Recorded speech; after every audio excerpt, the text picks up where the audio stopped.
ڈیرے پر اس وقت لوگوں کا ہجوم جمع تھا۔ سبھی وہاں پنچایت کا فیصلہ سننے آئے ہوئے تھے، جو کچھ دیر بعد ہی سنائی دیا جانے والا تھا۔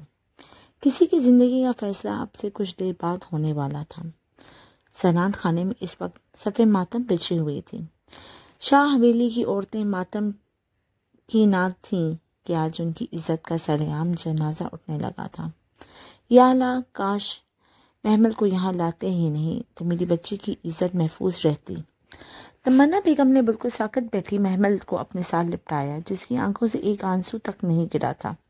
ابھی کل کی ہی تو بات تھی جب وہ اعلیٰ نمبروں سے پاس ہوئی تھی، اور اس نے پاس ہونے کی خوشی میں اس کے بابا جان نے شہر جا کر پڑھنے کی خواہش کا اظہار کیا تھا، اور اس کی خواہش کو پورا بھی کیا گیا تھا، کیونکہ وہ محمل شاہ تھی جو اپنے بابا عمر شاہ کی لاڈلی بیٹی تھی۔ اس کا بھائی جوہاب اسے اس دنیا میں سب سے زیادہ محبت کرتا تھا۔ گھر اب اپنے اسی بھائی کی جان بچانے کی خاطر وہ اپنے خواب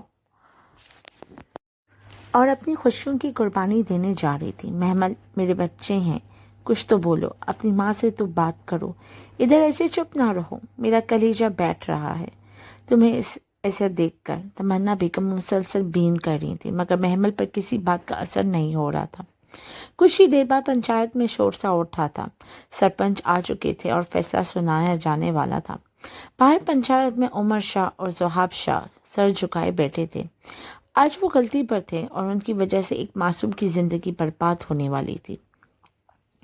کہو حامد سلطان، اپنی بیٹی کی موت کا بدلہ کیا چاہتے ہو تم؟ ذوحاب شاہ سے۔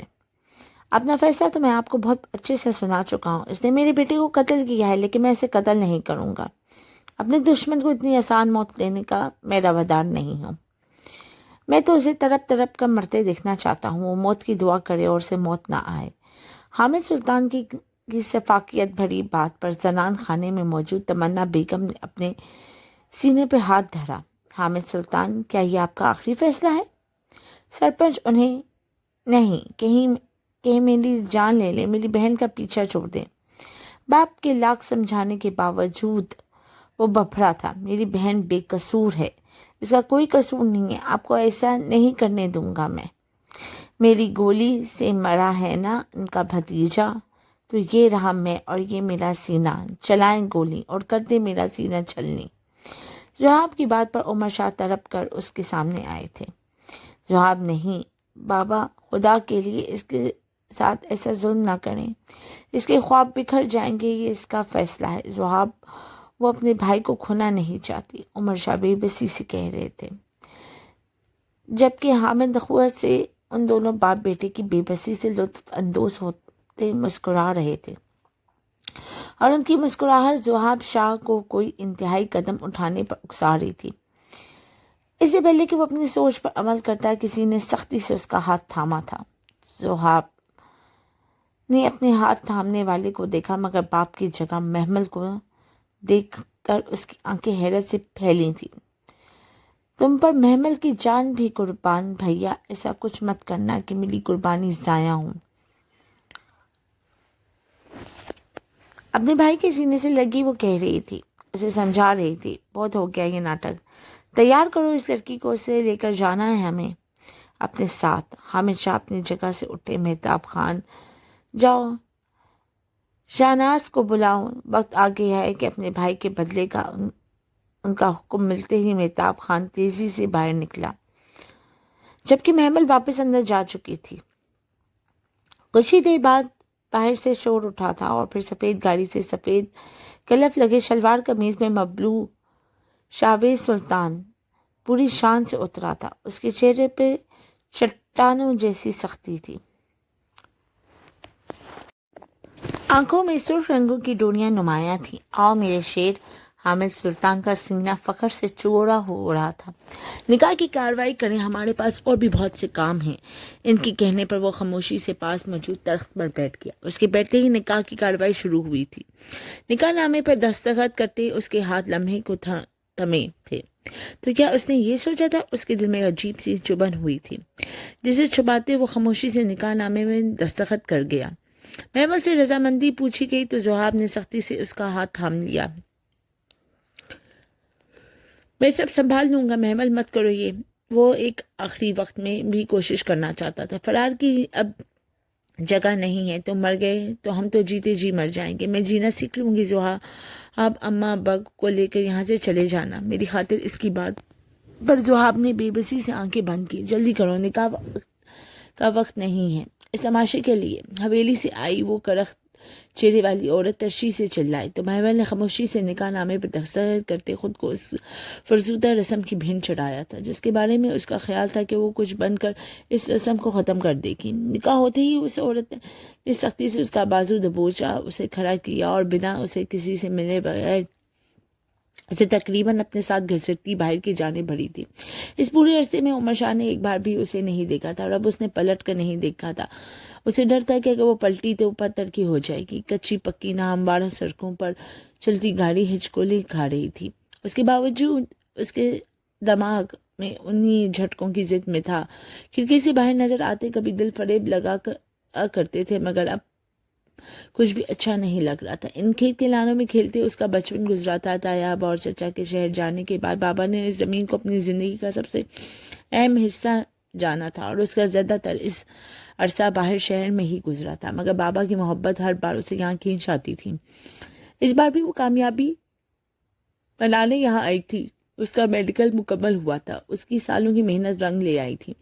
اس کے بابا کا سر فخر سے بلند تھا، مگر پھر کیا ہوا؟ اس کے بھائی شکار پہ گیا تھا اور واپسی پہ اپنے ہاتھ کسی کے قتل سے رنگ آیا تھا۔ وہ اپنے بھائی کو جانتی تھی وہ کسی کا قتل نہیں کر سکتا، مگر یہاں کے لوگوں کے سامنے وہ چاہ کر بھی اپنے بھائی کی گناہی ثابت نہیں کر پا رہی تھی۔ اس پر متعازت دوسری طرف انہیں اس کے بھائی سے کوئی لینا دینا نہیں تھا، انہیں بس محمل چاہیے تھی۔ عمر شاہ نے پیسے دینے چاہے، زحاب شاہ خود کو ان کے حوالے کرنے کو تیار تھا، مگر نہیں، وہ ایسا کچھ نہیں چاہتے تھے۔ ان کی نگاہیں تو بس اس لڑکی پر تھی جو عمر شاہ کا غرور تھی، اور وہ عمر شاہ کا غرور ہی تو نہ چاہتے تھے۔ اس نے خود کو ان کے حوالے کرنے کا فیصلہ کر لیا۔ عمر شاہ اس فیصلے سے راضی تھے۔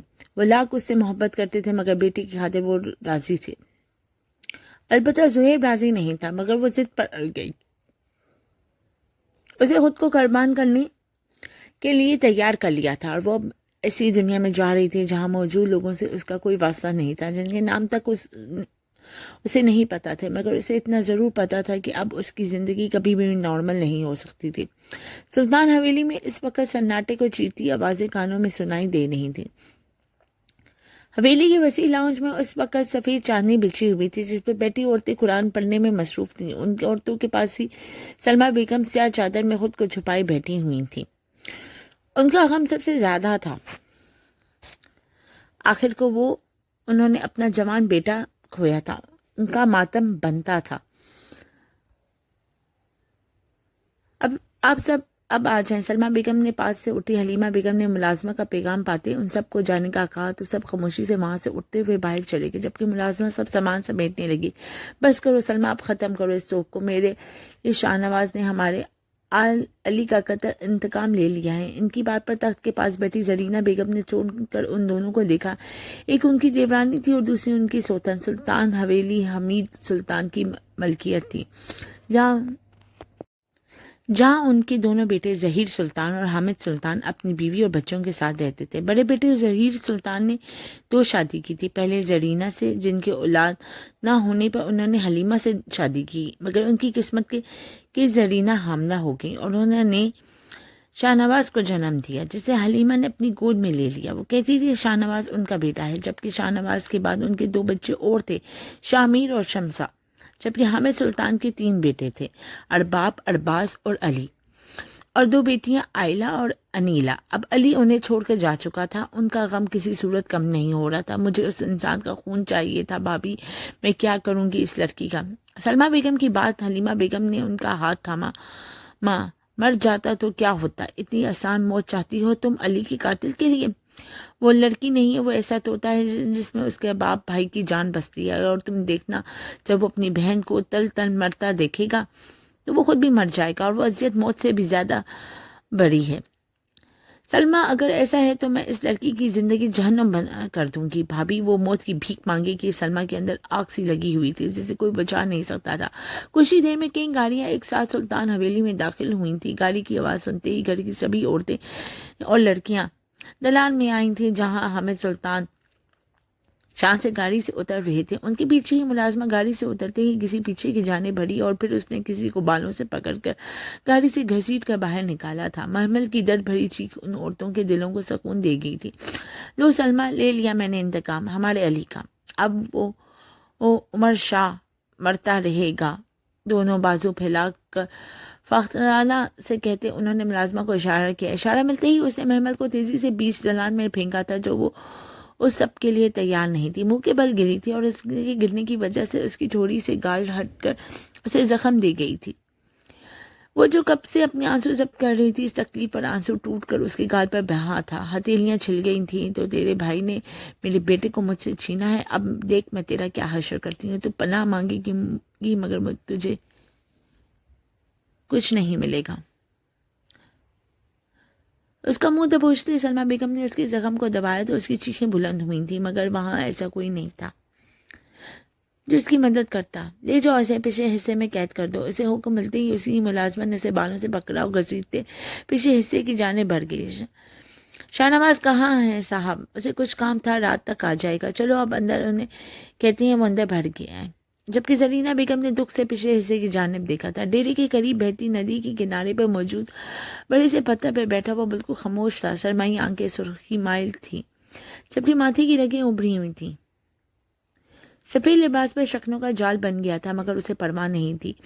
اس کے اندر ایک آگ بھڑک رہی تھی جسے اس وقت کوئی نہیں بجھا سکتا تھا. آج اس نے اپنے دل کو مار کر ایک فیصلہ کیا تھا اور اس فیصلے کو قبول کرنے کے لیے اسے وقت درکار تھا. ارباز اور ارباب اگر نکاح شدہ نہ ہوتے تو وہ کبھی بھی اس رسم کے لیے خود کو راضی نہ کرتا، مگر اس چچا نے ساری عمر اسے ہتھیلی کا چھیلا بنا کر رکھا تھا. ان کے خلاف وہ مر کبھی نہیں جا سکتا تھا. اس کے خاندان والوں کو انصاف چاہیے تھا جو اس نے انہیں دلا دیا تھا، مگر اب کسی صورت راضی نہیں تھا. سورج ڈھلنے لگا تھا. شاہ نواز کب سے یہاں بیٹھا ہوا تھا. اٹھا اور گھر چل. ارباب اسے ڈھونڈتا ہوا یہاں آیا تھا. حویلی میں سب ٹھیک ہے، سب بہترین ہے. اب گھر چل، میں واپس شہر جا رہا ہوں. میرا یہاں سے دم گھٹ رہا ہے. اسے اپنا چھوٹا بھائی یاد آیا تھا جو اب ان سے دور چلا گیا تھا. میرے بھائی، تو نے جو کیا میں جانتا ہوں مشکل تھا، مگر تیری ہاں سے میری ماں کو سکون ملا ہے. اب حویلی چل، سب تیرے منتظر ہیں. ارباب نے اس کی جانب ہاتھ بڑھایا جسے تھامتے وہ اٹھ کھڑا ہوا تھا. اب ان دونوں کا رخ حویلی کی جانب تھا جہاں سب ان کا منتظر تھے کہ ابھی تو اس کھیل کا یہ شروعات ہوئی تھی. ابھی تو بہت کچھ ہونا باقی تھا. شاہ نواز نے مڑ کر بہتی ندی کو دیکھا جو بکھری جا رہی تھی، بلکہ اس کے اندر پنپتے طوفان کی طرف جو اتنے دن سے خاموش تھا اب بڑھتا سب کچھ تباہ و برباد کر دینا چاہتا تھا، اور اسے روکنے کا حوصلہ اس کے ارد گرد کسی میں نہیں تھا.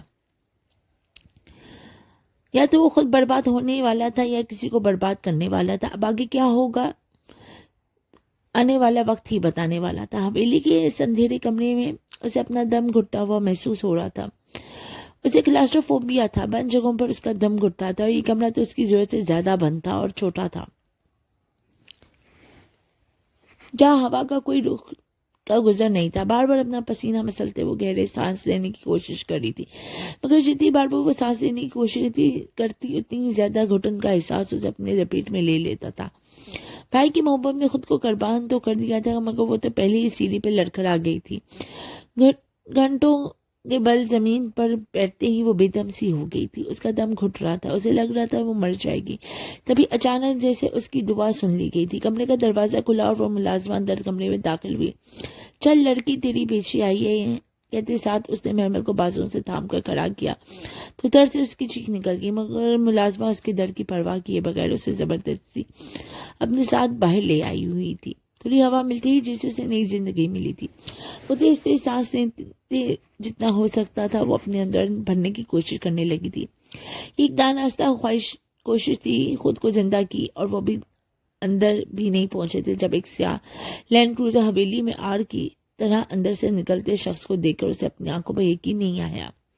اس شخص کی موجودگی وہاں تو کیا وہ اپنے ارد گرد کہیں بھی تصور نہیں کر سکتی، مگر وہ تھا یہاں اسی حویلی میں. محمل کا دل کیا وہ یہاں سے بھاگ جائے، مگر برا ہوا قسمت کا کہ وہ اسے دیکھ چکا تھا، اور اس کی بھی یہی حالت تھی جو محمل کی تھی. وہ اپنی جگہ ساکت ہوا تھا. یہ کون ہے؟ اسے اپنی یہی آواز کسی کھائی سے آتی سنائی دی تھی. محمل وہی لڑکی تھی جو ونی ہو کر آئی تھی. اس کا کے بعد شاہنواز کو جھٹکا لگا. یہ سب اتنی جلدی ہوا تھا کہ نہ اب وہ نکاح کے وقت اس کا نام سن سکا تھا اور نہ ہی وہ اس کی شکل دیکھ سکا تھا. مگر اب اسے خود پر غصہ آیا تھا. ملازمہ محمل کو اس کے پاس سے گزار کر چلی گئی تو وہ جیسے ہوش کی دنیا میں واپس لوٹتا اندر بڑھا تھا جہاں سب اس کے منتظر تھے. اندر حویلی میں قدم رکھا تو محمل سب کے سامنے مجرموں کی طرح کھڑی تھی. شاہنواز خاموشی سے سلمہ بیگم کے پاس جا کھڑا ہوا جو اس کے آنے پر اسے سینے سے لگائے رونے لگی تھی. دیکھ شاہنواز، اس کے بھائی نے مجھ سے میرا علی چھین لیا. انہوں نے محمل کی جانب اشارہ کیا. کیا آیا تھا جس پر شاہنواز نے خاموش چپتی نگاہوں سے محمل کو دیکھا جس کا سر جھکا ہوا تھا. مجھ سے وعدہ کر شاہنواز، اسے سخت سے سخت سزا دو گے، اس کی اوقات یاد دلاؤ گے. اور وہ سے وعدہ لے رہی تھی. تم وعدہ کرو اس کا وہ حال کرو گے کہ آئندہ کسی کے قابل نہیں رہے گی. وہ بولی جانی تھی جبکہ شاہنواز کی نظریں محمل کے وجود کے آر پار ہو رہی تھی. سلمہ بیگم کے اشارے پر ملازمہ لیے شاہنواز کے کمرے کی جانب بھر گئی جبکہ شاہنواز کی نگاہوں نے دور تک اس کا پیچھا کیا تھا. وہ اس وقت شاہنواز کے کمرے میں تھی. ملازمہ کچھ دیر پہلے ہی اسے چھوڑ کر گئی تھی اور تبھی وہ ایک ہی زاویے میں بیٹھی تھی. وہ نہیں جانتی تھی کہ شاہنواز سلطان اس کے ساتھ کیا کرنے والا ہے، مگر جو بھی تھا وہ بری طرح خوفزدہ تھی. اسے لگتا تھا اسے ونی کیا جا رہا ہے، مگر نہیں، یہاں تو اس کے جسموں کی عزت کا سودا کیا جا رہا تھا. اگلے چند لمحے اسے خوف میں تھا جب لاک کھلنے کی آواز پر اس کا دل حلق میں اٹکا تھا اور آنے والا کوئی اور نہیں بلکہ شاہنواز سلطان تھا جس کے چہرے پر سختی تھی. اس کی سرد نگاہیں محمل کو اپنے آر پار ہوتی محسوس ہو رہی تھی. وہ اس کی جانب قدم بڑھا رہا تھا اور شاہنواز کا بڑھتا ایک ایک قدم محمل کو اپنے دل پر پڑتا محسوس ہو رہا تھا. شاہنواز نے اچانک ہی اس کا بازو تھاما اور اسے جھٹکے سے کھڑا کر دیا. اپنے قریب کیا تھا اور اگلے لمحے وہ اس کے بالوں کو مٹھیوں میں جو کرتا اس کے چہرے پہ جھکتا اس کی سانسیں روک گیا. محمل نے اپنی قمیض کو سختی سے مٹھیوں میں جکڑا تھا. اس کے آنسو ٹوٹ کر اس کے گال پر بہنے لگے تھے مگر شاہنواز سلطان کی گرفت میں نرمی نہیں آئی تھی. وہ یوں ہی بے رحمی سے اس کی سانسیں پیتا ایک جھٹکے میں اسے پیچھے بیٹھ کر گراتا خود اس پر حاوی ہوا تھا. بے بسی تھی. اس میں اتنی طاقت نہیں تھی کہ وہ شاہنواز سلطان کو روک سکتی. وہ بس روتی تھی اور اس کا لمس اپنے وجود پر برداشت کر رہی تھی. جب اس کی گردن پہ جا بجا اپنے لفظ بکھیرتا اسے تڑپا رہا تھا. اس کے مضبوط ہاتھ محمل کو اپنی کمر پر چھپتے محسوس ہو رہے تھے. وہ آنکھیں بند کیے بالکل ساکت پڑی شاہنواز کو اپنی منمانیاں کرنے دے رہی تھی. اسے روکنے کا حق اس کے پاس نہیں تھا. صبح کا اجالا حویلی کے ہاتھ میں پھیل سا گیا تھا. ایسے میں اپنے کمرے میں شاہنواز سلطان ہاتھوں میں سر گرائے بیٹھا تھا. جذبات کے ہاتھوں مجبور ہو کے وہ کیا کر بیٹھا تھا اس بات کا اندازہ اسے صبح اٹھنے کے بعد ہوا تھا. اس نے آہستہ سے گردن موڑ کے اپنے پہلو میں سوئی محمل کو دیکھا جس کے چہرے پر آنسو کے نشان تھے. جسے دیکھ کر شاہنواز نے سختی سے ہون بیشے. صبح کو اجالا کھڑکی سے اندر آتا صبح ہونے کی نوید سنا رہا تھا. شاہنواز اپنی جگہ سے خاموشی سے اٹھا اور اپنے کپڑے لیے واش روم میں بند ہو گیا. واپس آیا تو محمل کو اب بھی پہلے والی پوزیشن میں پایا. اسے گہرا سانس بھرا اور بنا کچھ بھی کیے وہ خاموشی سے کمرے سے نکلتا چلا گیا. وہ گہری نیند میں گم تھی. ایسا لگ رہا تھا جیسے زمانوں سے نہیں سوئی ہو. حالانکہ صرف 3 راتیں تو اس نے جا کر گزاری تھی جب اس کے بھائی پر اور اس کے گھر والوں پر قیامت ٹوٹ پڑی تھی. اور آج کی رات اسے جو درد دے گئی تھی وہ اس کا مداوع ساری زندگی نہیں کر سکتی تھی. لیکن سب کے باوجود وہ سکون سے سو رہی تھی یا شاید خود کو آنے والے وقت کے لیے تیار کر رہی تھی. اچانک ہی وہ بڑی طرح چیختے اپنی جگہ سے اٹھی تھی. اس کا پورا وجود پانی سے تر تھا. سامنے ہی ملازمہ انیلا کے ساتھ کھڑی تھی. اس کے ہاتھ میں ٹھنڈے ٹھار پانی کی بالٹی تھی جو اس پر وہ انڈیل چکی تھی. اور واہ مہارانی واہ، تیرے بھائی نے میرے بھائی کا قتل کیا اور اب تو یہاں سکون سے سو رہی ہے. ہمت کیسے ہوئی تیرے میرے بھائی کے کمرے میں سونے کی؟ علینا نے آگے بڑھ کر اس کے بالوں کو مٹھی میں دبوچا کہ وہ چیخ اٹھی.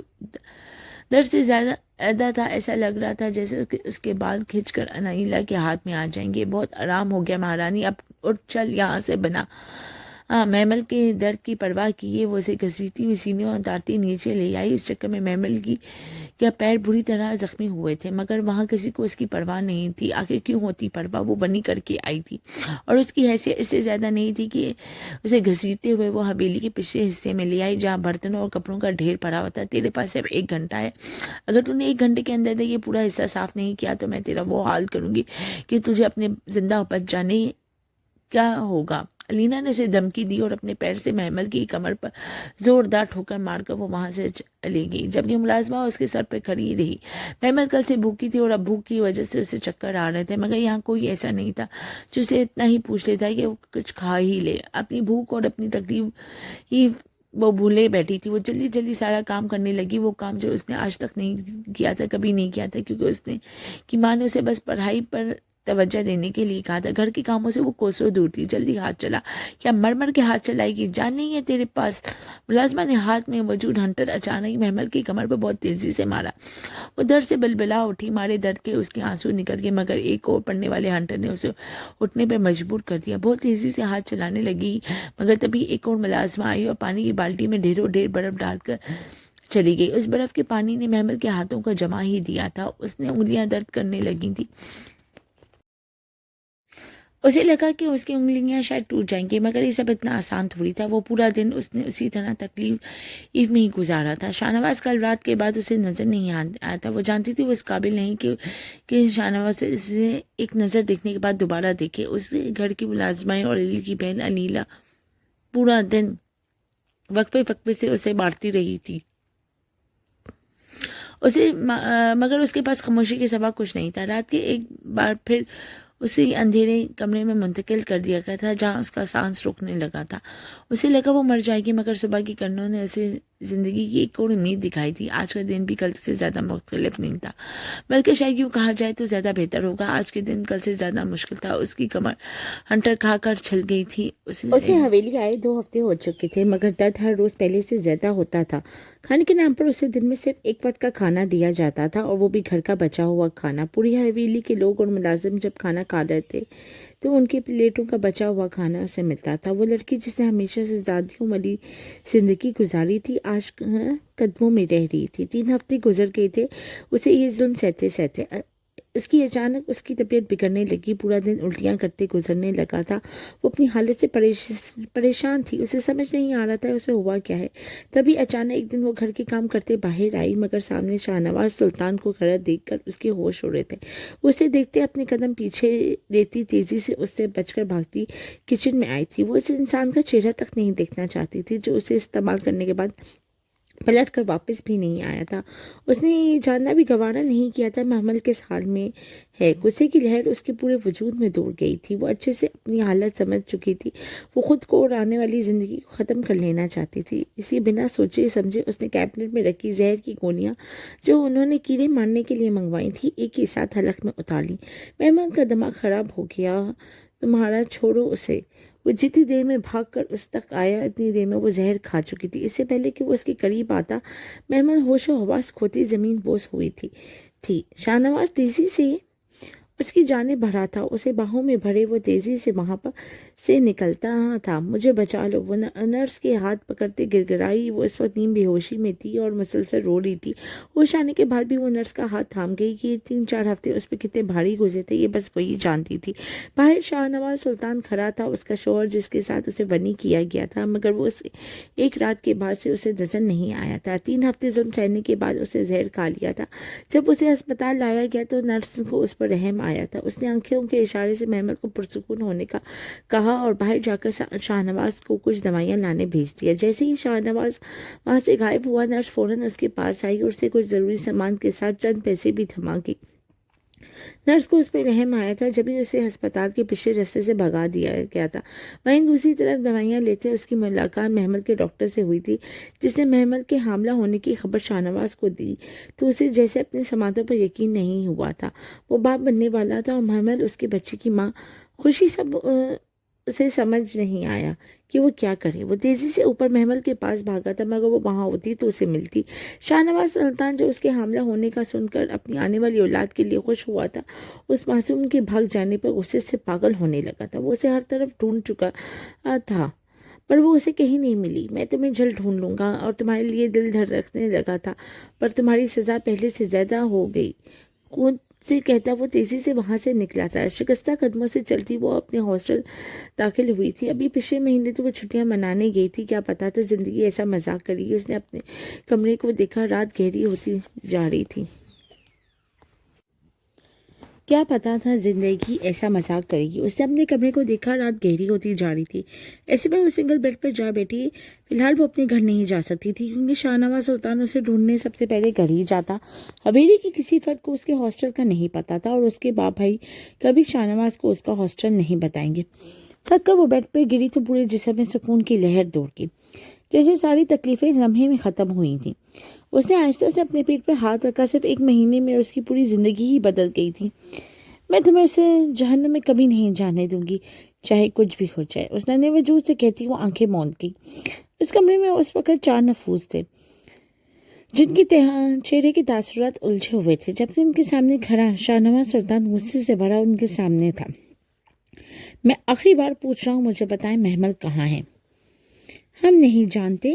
ہم کیسے جان سکتے ہیں وہ کہاں ہے، جب پچھلے 1 مہینے سے حویلی والوں نے اسے ہم سے ملنے تک نہیں دیا؟ جھوٹ پر جھوٹ۔ پھر میں نے سب جگہ دیکھ لیا، وہ کسی رشتہ دار کے پاس نہیں، کہ یہاں نہیں ہے تو ایسی کون سی جگہ ہے جہاں وہ جا سکتی ہے؟ یہ تو آپ کو پتہ ہونا چاہیے تھا کہ آخر میری بہن کو مار کر جہاں دفنایا ہے اور یہاں اس کی گمشدگی کا ناٹک رچا رہے ہیں۔ ضحاب شاہ کی بات پر شاہ نواز سلطان کا دماغ اڑا تھا، غصے سے اس کا گریبان دبوچا۔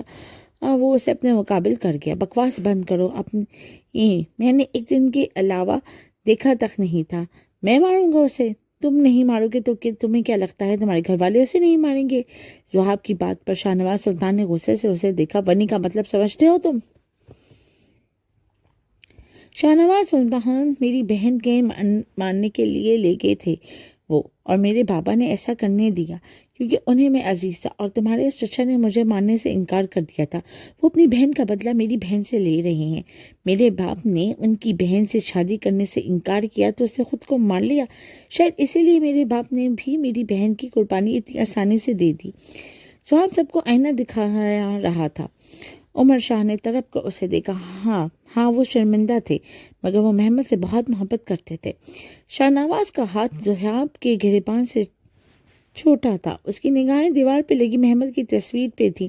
لمحے میں اس کے دماغ میں کلک ہوا تھا۔ ضحاب کو پیچھے دھکیلتے وہ تیزی سے باہر بڑھا تھا۔ بھوک سے محمد کا برا حال تھا۔ وہ کل رات یہاں آئی تھی اور رات سے اس نے کچھ بھی نہیں کھایا تھا۔ پیسے کے نام پر اس کے پاس بس 50 روپے تھے، جو کل نرس نے اسے 500 دیے تھے، جس میں 450 وہ یہاں آنے کے لیے گاڑی والے کو دے چکی تھی۔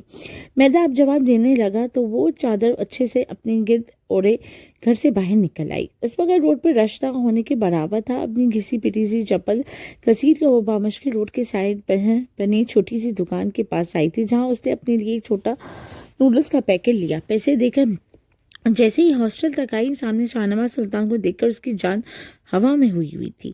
اس سے پہلے وہ بھاگتی شاہ نواز اسے دے چکا تھا۔ محمل میری بات سنو۔ وہ اسے پکارتا آگے بڑھا، مگر وہ فوراً اسے پلٹتے تیزی سے بھاگنے لگی۔ وہ شاہ نواز سلطان سے دور ہونا چاہتی تھی، وہ واپس اس جہنم میں نہیں جانا چاہتی تھی۔ وہ بھاگ رہی تھی جتنا تیز وہ بھاگ سکتی تھی۔ اس کی چپل ٹوٹ کر کہیں پیچھے رہ گئی تھی، پتھر اس کے ننھے پیروں میں چبھ رہے تھے، مگر وہ بس خود کو بچانا چاہتی تھی۔ محمل رک جاؤ، میری بات سنو۔ تیزی سے بھاگتا وہ اس تک پہنچا تھا۔ نہیں، مجھے نہیں مارو، میں نہیں مرنا چاہتی، مجھے وہاں نہیں جانا، وہ لوگ مجھے مار دیں گے۔ وہ اپنی حواس کھوتی چلائی تھی۔ شاہ نواز کو اسے سنبھالنا مشکل ہو رہا تھا۔ محمل میری بات سنو۔ محمل مجھے مارنا مت۔ اس کے سینے پر ہاتھ مارتے مارتے وہ ہوش و حواس کھوتی اس کی باہوں میں جھول گئی تھی۔ اسے ہوش آئے تو خود کو نرم و ملائم بستر میں محوظ پایا تھا۔ اس نے درد سے بھوجن آنکھیں کھول کر اس نے اپنے آس پاس دیکھا، مگر اس خوبصورت کمرے میں سوائے اس کے ایک اور کوئی نہیں تھا۔ وہ اٹھنا چاہتی تھی، مگر دروازہ کھولنے کی آواز پر وہ اٹھ نہیں سکی تھی۔ لمحے بعد شاہ نواز کمرے میں داخل ہوا، جسے دیکھ کر اس کے چہرے پہ خوف نمودار ہوا تھا، مگر مقابل بنا کچھ بھی کہے ہاتھ میں موجودہ ٹرے سائڈ پر ٹیبل پر رکھتا کھڑکی کے پردے کھولتا روشنی کو کمرے میں آنے کا راستہ فراہم کر گیا تھا۔ ڈرو مت، ابھی میرا تمہیں سزا دینے کا کوئی ارادہ نہیں، مقابلہ بھی برابر کا ہونا چاہیے، تم ابھی صحت میں میرے برابر نہیں ہو، سرد آواز میں کہتے وہ اس کی کمر میں ہاتھ ڈالے اسے اچانک ہی بٹھا گیا تھا۔ اس کی نمس پر محمد کو نہ جانے کیا کیا یاد آیا تھا۔ یہ اس نے کھاؤ۔ اس نے نیپکن محمد کی گود میں رکھتے اسے سوپ پلانے کے لیے ہاتھ بڑھائے، مگر محمد نے فوراً گردن موڑ لی۔ بے فکر ہو، اس میں زہر نہیں ملایا، اور ویسے بھی تمہارے ساتھ میری اولاد ہے، تمہیں ماروں گا نہیں۔ اس کا چہرہ زبردستی اپنی جانب کرتا ہوا اس کے منہ میں چمچہ رکھ گیا تھا۔ دن بعد کھانا معدے میں گیا تو کیسے سکون سا اس کے اندر اترا تھا۔ اسی بنا مذمت کرے وہ خاموشی سے شاہ نواز کے ہاتھ سے کھانے لگی۔ کل تو میں دشمن تھا اور آج میرے ہاتھ سے کھانا کھا رہی ہو، واہ کیا بات ہے! اگر مجھے زندہ رہنا ہے تو کھانا ہی ہوگا نا، بھلا دشمن کے ہاتھ سے ہی کیوں نہ کھاؤں۔ توانائی آئی تو زبان بھی بول اٹھی تھی۔ اس کے اندر اتنے دنوں کا غبار جمع تھا۔ بہت اچھی بات ہے، مجھے تم پر زیادہ محنت نہیں کرنی پڑی۔ اس کی بات پر محمد نے زخمی انداز میں اسے دیکھا۔ میری اولاد سے دشمنی مت پالنا محمد، کیونکہ یہ کسی بدلے کا حصہ نہیں ہے۔ تو کیا میں بدلہ کا حصہ تھی؟ عورت کی اوقات اتنی ہی ہے نا؟ اب بات اپنی اولاد پر آئی ہے تو آپ کو یہ ڈر ستا رہا ہے کہ میں اسے ختم نہ کر دوں۔ ایسے سوچنا بھی مت محمد، اس کا بازو سختی سے دبوچے وہ ایک دم ہی سر لہجے میں کہتا اسے خوفزدہ کر گیا تھا۔ اسے ختم کرو اور پھر جا کر شاور لو، الماری میں تمہارے کپڑے موجود ہیں، اسے کہتا وہ کمرے سے باہر نکل گیا، جبکہ محمد خاموشی سے اپنا کھانا ختم کرنے لگی کہ اب خود کو بچانے کے لیے ٹھیک ہونا بہت ضروری تھا۔ وہ بیڈ پر بیٹھی اپنے زخموں کو دیکھ رہی تھی۔ اس کے پیر بری طرح چھل گئے تھے اور اب تکلیف سے اسے کھڑا بھی نہیں ہوا جا رہا تھا۔ وہ اپنے پیروں کو گھورنے لگی جب کمرے میں کا دروازہ کھلا اور شاہ نواز اندر داخل ہوا۔ اس کے ہاتھ میں کچھ سامان تھا اور خاموشی سے گھٹنوں کے بل بیٹھتا وہ اس کا پیر اپنے ہاتھ میں لے گیا تھا۔ تو محمد نے تڑپ کر اپنا پیر اس کی گرفت سے نکالنا چاہا، مگر مقابل کی گرفت مضبوط تھی۔ چپ کر کے بیٹھی رہو ورنہ مجھ سے برا کوئی نہیں ہوگا۔ اسے دھمکی دیتا وہ نیم گرم پانی سے اس کا زخم صاف کرنے لگا۔ تکلیف سے محمد نے اس کے کندھے کو دبوچا جس پہ ہلکی سی مسکراہٹ نے شاہ نواز سلطان کے لبوں کو چھوا تھا، مگر وہ مسکراہٹ بس لمحے کو تھی۔ اس کا پیر آگے کیے وہ خاموشی سے اس کے زخم صاف کرنے لگا۔ محمد اس کے جھکے سر کو تک رہی تھی، گھنے بال ماتھے پہ بکھر رہے تھے۔ اف، دوا لگتے ہی اس کی تکلیف سے آہ نکلی تھی۔ بھاگنے کا شوق ہے تو تکلیف بھی برداشت کرو، اپنی جان بچانے کے لیے بھاگی تھی، وہاں رہتی تو مر جاتی۔ شاہ نواز طنزیہ انداز میں بولے بغیر نہیں رہ سکی تھی، مگر پھر فوراً اس نے لبوں کو بھینچا تھا کہ وہ بھی تو انہیں لوگوں میں سے تھا۔ شاہ نواز نے نگاہیں اٹھائیں، اس سے دیکھا تو نگاہیں اس کی گردن پر نظر آتے زخم پر پڑی۔ لمحے کے ہزاریوں حصے میں اسے محمد کا شکوہ کرنا سمجھ آیا تھا۔ ان لوگوں نے تم پر کیا ظلم کیا تھا؟ اس کا پیر ایک طرف رکھے وہ اس کے مقابل موجود تو اس سے سوال کر رہا تھا۔ محمد نے طنزیہ بھری آواز میں کہا کہ آپ تو ایسے پوچھ رہے ہیں جیسے آپ کو کچھ جانتے ہی نہ ہو۔ بنی ہوئی لڑکی کے ساتھ کیا کیا جاتا ہے؟ کیا آپ اس سے بھی انجان ہیں؟ میں جو پوچھ رہا ہوں مجھے اس کا جواب دو محمد، کیا ان لوگوں نے تم پر ظلم کیا؟ یہ آپ جا کر ان لوگوں سے پوچھیں، کیونکہ میں آپ کو کوئی جواب نہیں دوں گی۔ اس سے کہتے وہ رخ موڑ گئی، جبکہ شاہ نواز نے لم بھیجے اسے دیکھا اور پھر بہت اچانک ہی وہ اس کی کمر سے قمیض سرکا گیا اور جو اس نے دیکھا وہ اس کی روح تک کو کپا گیا۔ ہی کیا بدتمیزی ہے شاہ نواز! اس کی اس حرکت میں محمد نے طرف کو اس سے دور ہونا چاہا، مگر وہ اس کے گرد اپنی گرفت مضبوط کرتا اس کے زخم دیکھنے لگا۔ یہ لوگوں نے کیا کیا ہے تمہارے ساتھ؟ وہ پوچھ رہا تھا کہ دوسری جانب سے وہ چپ تھی، بالکل چپ۔ شاہ نواز نے غصے سے اسے دیکھا اور بنا کچھ کہے کمرے سے نکلتا چلا گیا۔ وہ اس وقت اپنے کمرے کی بالکنی میں کھڑا تھا، بے چین۔ محمد کے جسم پر نشان دیکھ کر اسے اپنا آپ جھلستا ہوا محسوس ہوا۔ پہلی بار اس نے جب محمد کو حویلی میں دیکھا تو وہ بری طرح چونکا تھا، کیونکہ وہ اس سے پہلے بھی محمد سے مل چکا تھا۔ وہ اس کے ہاسپٹل میں اس سے ملا تھا اور پہلی نظر میں وہ لڑکی اسے اچھی لگی تھی۔ وہ ایسی لڑکی نہیں تھی جسے نظر انداز کیا جا سکتا ہے، وہ بھی اسے نظر انداز نہیں کر سکا تھا، مگر پھر اتنا سب کچھ زندگی میں ہوا کہ لمحے کو وہ اس کے بارے میں بھول نہیں گیا۔ اور پھر جب وہ اس کے سامنے آئی تو اس کی بیوی کی حیثیت سے وہ خود کو اس کے قریب جانے سے روک نہیں سکا تھا۔ اس رات جو کچھ ہوا تھا وہ اس کے دل کی رضامندی سے ہوا تھا، اس کے جذبوں میں نفرت کا عنصر شامل نہیں تھا، مگر صبح اٹھتے ہی اسے ایمرجنسی میں جانا پڑا۔ وہ واپس آنا چاہتا تھا، اس سے بات کرنا چاہتا تھا، مگر وہ ملک میں ہوتا تو اس سے مل پاتا۔ اس کے پیچھے کیا ہوا وہ اس سے سب سے لاعلم تھا، مگر اب اس کی حالت دیکھ کر اسے اپنے گھر والوں پر غصہ آ رہا تھا۔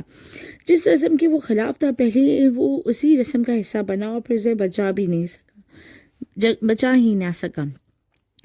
اپنی سوچوں سے فرار حاصل کرتے وہ محمل کے کمرے میں آئے تو وہ بیڈ پر گہری نیند میں گم تھی۔ شاہ نواز خاموشی سے اس کے پہلو میں جا لیٹا اور خاموشی سے اس کا تھکا تھکا چہرہ دیکھنے لگا۔ نگاہوں کی تپش سے وہ تھوڑا سا کسمسائی تھی۔ شاہ نواز نے اسے دیکھا اور پھر آہستہ سے آگے بڑھتے ہوئے اسے اپنے حصار میں قید کرتے اس کے ماتھے پر لب رکھتے اس کی گردن پہ چہرہ چھپا گیا۔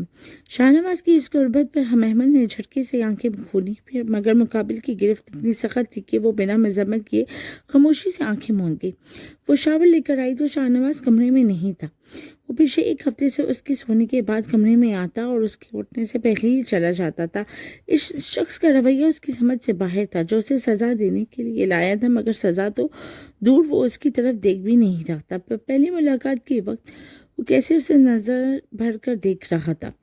محمد کبھی اسے بھولی ہی نہیں تھی اور پھر وہ اس کے شوہر کی حیثیت سے اس کے سامنے آیا تھا۔ حویلی میں گزرے اس کے دن اس کے لیے کسی قیامت جیسے تھے۔ وہ پل پل مرتی تھی، وہ بولنے کو ترس گئی تھی۔ گہرا سانس بھرتے اس نے آئینے میں خود کو دیکھا۔ اس کی حالت اب پہلے سے بہت بہتر ہو گئی تھی۔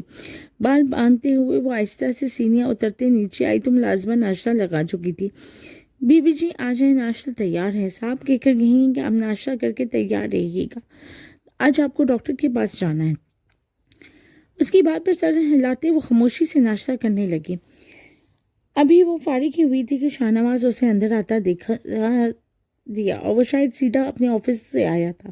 تیار ہوتے چلیں، اس کے پوچھنے پر وہ سر ہلاتی خاموشی سے اس کے پیچھے چل پڑی۔ ڈاکٹر نے اس کا مکمل چیک کیا، سب ٹھیک تھا، بی بی میں بھی محفوظ تھا، سب ٹھیک ہے، بس آپ کی مسز بہت کمزور ہیں، آپ کو ان کا خاص خیال رکھنا ہوگا۔ میں تو رکھنے کی کوشش کرتا ہوں مگر مجھے یہ رکھنے نہیں دیتی، آپ ہی کہیں کچھ۔ شاہ نواز کی بات پر محمل نے حیرت سے اسے دیکھا جو مکمل ڈاکٹر کی جانب متوجہ تھا۔ غصے سے شاہ نواز کو دیکھتے وہ رخ موڑ گئی۔ واپسی پر گاڑی میں مکمل خاموشی تھی جب محمل کی نگاہ روڈ سائڈ پر گول گپے کے ٹھیلے پہ پڑی۔ شاہ نواز نے ایک نظر اسے دیکھا اور پھر گاڑی گھماتے وہ گاڑی اس ٹھیلے کے پاس روک چکا تھا۔ بھائی ایک پلیٹ، اس سے پوچھے بغیر وہ آرڈر دے گیا۔ جس پر محمل نے اسے دیکھا، جب کچھ دل کر رہا ہو کھانے کا تو دل نہیں مارا کرتے۔ اس آدمی سے پلیٹ لے کر محمل کو دیتا وہ اس پر اپنے لفظوں سے واضح کر گیا، بنی ہوئی لڑکیاں فرمائشیں نہیں کرتی، بنی ہوئی ضرور تھی مگر یہاں تم میری بیوی ہو، اس بات کو اچھے سے یاد رکھو محمل، اور جلدی سے کھاؤ، جتنا دل کرے اتنا، اسے کہتا ہوا وہ خاموشی سے سینے پر ہاتھ باندھے اسے کھاتا دیکھنے لگا۔ آپ ایسے دیکھیں گے تو میں کیسے کھاؤں گی؟ اس کے مسلسل دیکھنے پر وہ زچ ہوئی تھی۔ میں اپنی بیوی کو دیکھ رہا ہوں، آپ کو کوئی اعتراض ہے میڈم؟ ہاں، آپ کے دیکھنے سے مجھ سے کھایا نہیں جا رہا۔ اب کھایا جائے گا، کہتے ساتھ وہ اچانک ہی اسے اپنے قریب کرتا اس کے چہرے کو اپنے لمس سے مہکا گیا۔ محمد نے اس کی حرکت پر گھور کر اسے دیکھا تو واہ، لڑکی کتنی مرچیں ہیں اس میں۔ اس کا یوں کرنے پر وہ ہنس پڑی اور شاہ نواز اس نے مسکرا کر اسے ہنستے ہوئے دیکھا۔ بعد میں ہنسنا، اب جلدی سے کھاؤ، اسے کہتا وہ ایک اور پلیٹ کو آرڈر دینے لگ گیا۔ محمد اپنے میڈیسن لی، وہ ابھی آفس سے آیا تھا اور اب محمد کے سر پر کھڑا تھا۔ میں بس لینے لگی تھی، وہ ہولی سے منمنائی۔ شاہ نواز نے گہرا سانس بھرتے اسے اپنے مقابل کھڑا کیا اور آہستہ سے اسے اپنے حصار میں لے لیا۔ وہ شخص اسے سزا دینے کے لیے لایا تھا مگر اس کا محبت و نرمی بھرا رویہ محمد کو اس کا عادی بناتا جا رہا تھا۔ تمہاری صحت سے بڑھ کر میرے لیے کچھ نہیں، ان 3 ہفتوں میں تمہارے ساتھ جو ہوا میں اسے ٹھیک نہیں کر سکتا کیونکہ وہ میری غلطی تھی، مجھے تمہیں ان کے رحم و کرم پر نہیں چھوڑ کر جانا چاہیے تھا، مگر اب جب تک تم میرے پاس ہو تو میں تمہاری صحت پر بالکل کمپرومائز نہیں کروں گا۔ شاہ نواز میں اس سے پہلے وہ کچھ کہتا اس کے چہرے پہ جھکتا اس کا لفظ چرا گیا۔ محمد نے سختی سے آنکھیں بند کر کے اس کے لمس کو محسوس کیا۔ تم پر میرا حق ہے اور تمہارا مجھ پر، تمہیں اگر مجھ سے نفرت ہے تو اظہار کرو، بس خود کو نقصان مت پہنچاؤ۔ اس کی بات پر محمد نے اسے دیکھا، اگر میرے ساتھ آپ کی اولاد نہ ہوتی تب بھی آپ کا یہی رویہ ہوتا میرے ساتھ؟ کتنے دنوں سے دل میں دبا سا سوال آخر زبان پر آ ہی گیا تھا۔ شاہ نواز نے بغور اسے دیکھا، تم جانتی ہو میں نے تمہیں کب پسند کیا تھا؟ تب جب میں نے تمہیں پہلی بار دیکھا تھا۔ یہ اس میں یہ نکاح یہ بعد میں ہوا ہے، پہلے تم میرے دل میں آئی۔ اگر اس صبح مجھے جانا نہ ہوتا تو شاید آج ہمارے درمیان حالات مختلف ہوتے۔ میں ہر چیز بہتر کرنے کی کوشش کر رہا ہوں، میں ان لوگوں کو بدل نہیں سکتا، ان کا دل دکھا ہے، انہوں نے علی کو کھویا ہے، علی میں ہماری جان بستی تھی، اسے کھونا آسان نہیں تھا ہمارے لیے، مگر میں تمہارے لیے ان سے لڑ کر آیا ہوں، اگر اس کے بعد بھی تمہیں میری نیت پر شک ہو تو شک نہیں ہے۔